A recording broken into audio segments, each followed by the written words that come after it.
মানুষের কাছাকাছি থাকার চেষ্টা করছি, কারণ আমাদের দেশে সংবিধানের শাসন আছে, আইনের শাসন আছে, কিন্তু বহু ক্ষেত্রেই দেখা যায় যে মানুষ, বিশেষ করে যারা একটু পিছিয়ে পড়া মানুষ, অর্থনৈতিকভাবে দুর্বল, শারীরিকভাবে অক্ষম বা শিক্ষাগত কারণে একটু পেছনের সারিতে আছেন, তারা সেই আইনের সুযোগ সুবিধাগুলো পান না। এমনকি আমাদের দেশে আইনি অধিকার অর্জনের যে লড়াই, সেটাও বহু ক্ষেত্রে দেখা যায় ব্যয় সাপেক্ষ হয়ে যায়। আমরা তাই স্টেট লিগাল সার্ভিসেস অথরিটি, রাজ্য আইনি পরিষেবা কর্তৃপক্ষ, এই বইমেলাতে যেখানে বহু মানুষের সমাগম হচ্ছে এবং আরো দুদিন ধরে হবে, কেউ এখানে এসে তাদের যে জানবার থাকে বা কোনো সমস্যা থাকে, আমরা আমাদের সাধ্যমতো তাদের সমস্যাগুলোর সমাধান করার বা কিভাবে তারা আইনি লড়াই করবেন সেই পথ বাতলে দেওয়ার চেষ্টা করি।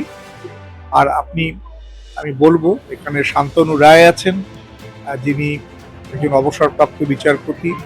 তিনি আজ এখানে আইনি পরামর্শদাতা হিসেবে উপস্থিত আছেন এবং বহু মানুষ আসছেন। আমি অনুরোধ করব তাকে আরেকটু ভালো করে বিষয়টি ব্যাখ্যা করতে। যারা হয়তো আদালত পর্যন্ত পৌঁছতে পারেনি বা যাবার আগে তাদের বিভিন্ন রকম আইনি প্রশ্ন থাকে সমস্যা নিয়ে, সেই সমস্যাগুলো এইখানে এসে খোলামেলা আলোচনা করতে পারে, কীভাবে উপকার পেতে পারে, এইগুলোই এখানে সুবিধা হয়। দ্বিতীয়ত আইন সংক্রান্ত এখানে যে পুস্তিকাগুলো পাওয়া যায় সেগুলো সহজে তারা পেয়ে যেতে পারে, তাতে একটা প্রাথমিক জ্ঞান তাদের হয়। এইটাই সুবিধা এখানে। কি ধরনের সুবিধা?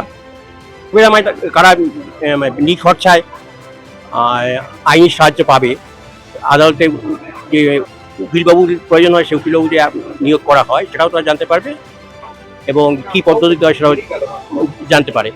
তারা প্রশ্ন উত্তরের মাধ্যমে জানতে পারে বিভিন্ন জমি জায়গায়। এই একটু আগে একজন এসেছিলেন, তার একটা পৈতৃক সম্পত্তি তার এক ভাই বিক্রি করে দিচ্ছেন বা ট্রান্সফার করে দিচ্ছেন, কী করবেন সেটাই আমার কাছে জানতে এসেছিলেন। আমরা যারা এই অবসরপ্রাপ্ত বিচারপতিরা থাকি, প্রতিদিন এক একজন এক। আমি শান্তনু রায়, অবসরপ্রাপ্ত বিচারক। প্রত্যেকটা মানুষ যারা আসছেন বইমেলা ভিজিট করছেন, সবার জন্যই আইনি যে সহায়তা যেটা এবং বা কনসালটেশন, কোনো কিছু জানার থাকলে, লিগাল ইস্যুস থাকলে সেটা নিয়ে আমাদের সঙ্গে কথা বলতে পারেন, এবং পরবর্তীতে কোনো পদক্ষেপ করার জন্য, আইনি পদক্ষেপ করার জন্য আমরা সর্বতভাবে সহায়তা করব।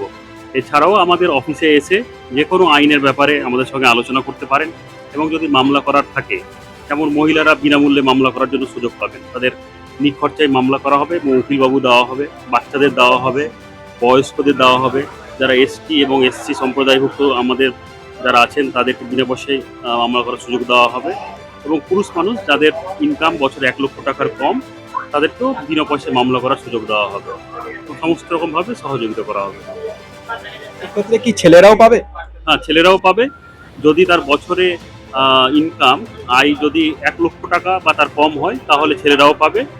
কিন্তু যদি কোনো ছেলে এসটি এসসি সম্প্রদায়ভুক্ত হয় কিংবা মানসিক এবং শারীরিকভাবে অসুস্থ হয়, সেক্ষেত্রে তার ইনকামের কোনো ব্যাপার নেই, সে এন্টাইটেল মামলা করার জন্য বিনা পয়সায়। ট্রাফিক ফাইনেরও কি কিছু সুবিধা আছে? হ্যাঁ, ট্রাফিক ফাইনেরও সুবিধা আছে। আমরা ট্রাফিক ফাইনে কি করে থাকি, আমরা বছরে 4টে জাতীয় লোক আদালত করে থাকি। সেখানে আমরা চেষ্টা করি যেগুলো কি চালান হচ্ছে এমবি অ্যাক্টে, মোটর ভেহিকেলস অ্যাক্টে, সেক্ষেত্রে আমরা চালানের মাধ্যমে মামলাগুলোকে শেষ করতে পারি, এবং খুব অল্প টাকা ফাইন করে আমরা মামলাগুলো করে দিতে পারি, যাতে শেষ হয়ে যায় মামলাগুলো। সেই সম্পাদক, জেলা আইনি পরিষেবা কর্তৃপক্ষ, উত্তর 24 পরগনা।